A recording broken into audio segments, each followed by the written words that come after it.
Oh, blinding.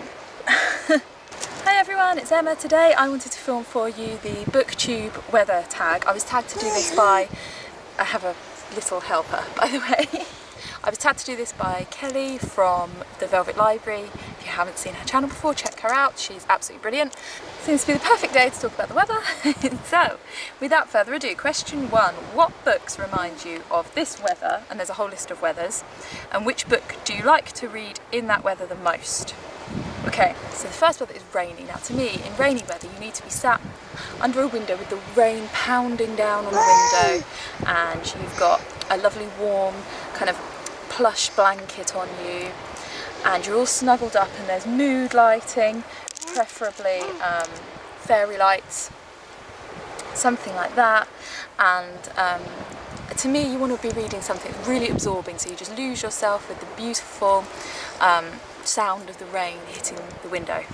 To me, the kind of thing that you want to read is something like The Time Traveller's Wife, where I was just totally absorbed in that when I read it. In fact, I read it on audiobook, and I can remember reading it and driving around Stonehenge. Funny the way that you have that like audio memory. Does anyone else have that? When you go to a certain place and you can remember like a song that you were listening to when you went there, or an audiobook? Or another kind of book that I thought would be quite good for that would be something like Jane Eyre, which I also found just really, really absorbing, atmospheric. Weirdly, I read that on audiobook as well, so maybe on rainy days actually what I want to do is listen to audiobooks. But I suppose that a book that makes me think of rainy weather would be something like Wuthering Heights, where, you know, you've got that kind of more atmospheric moor with the rain lashing down, and then when Catherine gets stuck in the rain, and then that makes her really ill, and that's like a massive part of the plot. Yeah, that's what I would go for. Hot and sunny weather like today. It's glorious. To think that it was snowy, what, 3 weeks ago? It's just crazy.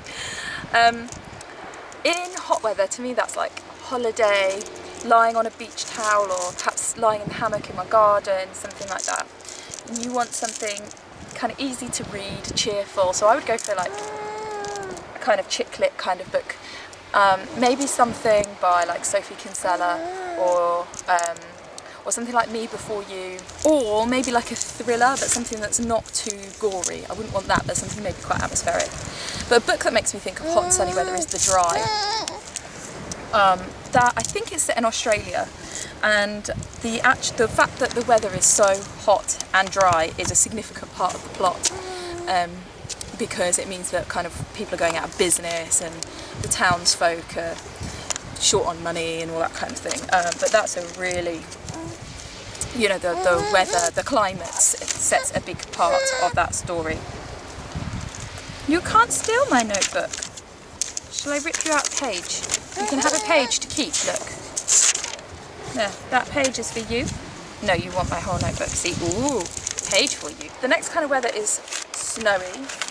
And to me, the book that makes me think of the snow and the book I would want to read in the snow is the same thing, Game of Thrones. I mean, the whole winter is coming thing, obviously, and the zombie ice dragon. Funny story about Game of Thrones. I went to stay with my brother, and we were having just a bit of a chilled out movie evening, and when we were picking something to watch, he said to me, oh, I've got this episode of this thing that I really want to watch, and I don't know if it will be your kind of thing, but do you mind if we watch it? But yeah, sure. Should I give you something quieter? So we watched the first episode of Game of Thrones, which for anyone who's seen it is, of all the episodes, it's pretty, not a lot happens. Well, I think I'm more interested in the character development, so, you know, all the stuff with the White Walkers and that I was less bothered about. And I thought it was really boring. When I got home the next day, I said to my husband, oh, my brother made me watch this thing last night, it was so boring. And he was like, oh, what was it? So I described it to him. And he said to me, are you telling me that you've just watched Game of Thrones? And I was like, yeah, I think that's what you called it. And my husband was like, where have you been to not know that this is a thing? I mean, this wasn't that long after it came out, but still. I then went on to read it. I read it first, and then watched the episodes. But I've now got to the point where I've watched more than I've read. I'm a couple of books behind. But anyway, I think that is like the snowiest book series that there is, so I would link that to snowy weather. Cloudy and grey, it's nearly always cloudy and grey here. I think that you need something that's going to be really inspirational to kind of, you know, warm your heart a little bit and make you feel a bit less, I don't know, I'm quite affected by the weather, and when it's just horrible grey weather and short days, it just makes me a bit sulky, so I need something that's going to kind of pull me out of that. So I would go for something like Breastfeeding Uncovered by Dr. Amy Brown. That was a really, I mean, some of the stuff that was in it I already knew, but there were all the bits about the WIC program in the US and about the milk surplus, I didn't know. It was one of those books where I found myself sort of either going yes as I was reading it, or, you know, just shouting at the book, and I'm not often like that, but it really fired me up, that one. It's a great book if you're interested in that kind of thing. A book that makes me think of cloudy and grey weather, again I'd go for Wuthering Heights, because you get that kind of thing in there too. It's just a very weathery book. Windy weather. I said it's always cloudy and grey, it's always windy here. In fact, this is the second time I filmed this video, because the first time I filmed it, I did it up on the cliff tops, and the wind, I thought there was no wind, but it was just way too much and the audio was totally destroyed. I put a picture of how beautiful it was on my Instagram, so you can have a look on there, but anyway, what a shame. My husband says that it's so ridiculously windy here because we're by the coast, that he put his wallet on the roof of the car the other day, well actually it was about a year ago, and the wind was so bad it blew his wallet off the roof of the car. He's like, it's too windy here. It's pretty windy. The windy weather does make me just think of the coast, so I would read something coastal, either something non-fiction like the Book of Tides that I read and I talked about in my March wrap-up. It's an excellent book. In fact, I bought that for my dad, and I have since that video given it to my dad. My dad agrees that it's really good. It's a quick read, loads of information in it, really beautiful, like the illustrations in it are gorgeous, great book. Or I'd go for something fictional like Rebecca. In Rebecca, obviously the sea, both when she's driving through the kind of winding roads around Monte Carlo, and the bit then when she's in Cornwall, is you know, is a major part of the kind of setting and feel of the book. And yeah, so to me that again runs both ways. It's what I would read if it was windy. It's also what makes me think of that kind of weather. Question 2, what's your favourite weather? Well, this, really. I love the sun. I'm one of those people that when it's, like in the winter in the UK, our days are really short. The sun doesn't come up till sort of 7-8 o'clock and it goes down at like 4.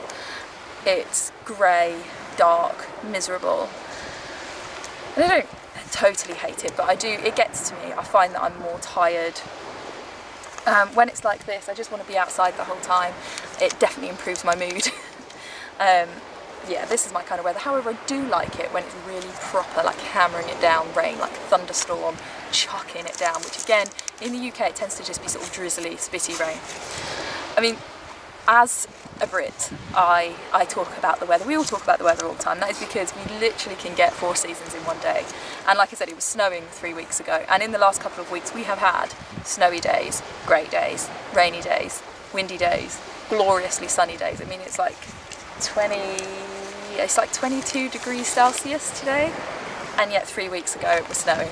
It's just like, this is why British people talk about the weather so much. It's insane. Question 3, what's your favourite reading weather? I would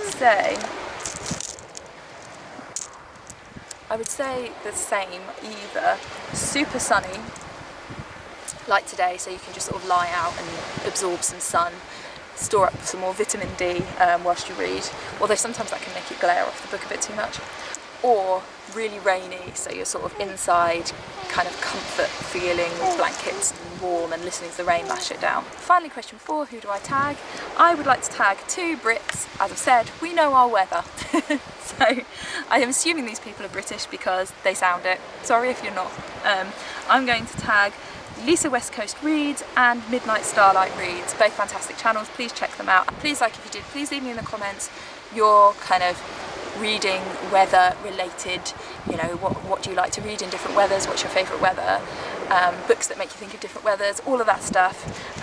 And please subscribe if you'd like to see more bookish videos about reading and writing, and so on. And please enjoy the weather if you've got weather that you enjoy. And I'll see you all again soon. Bye!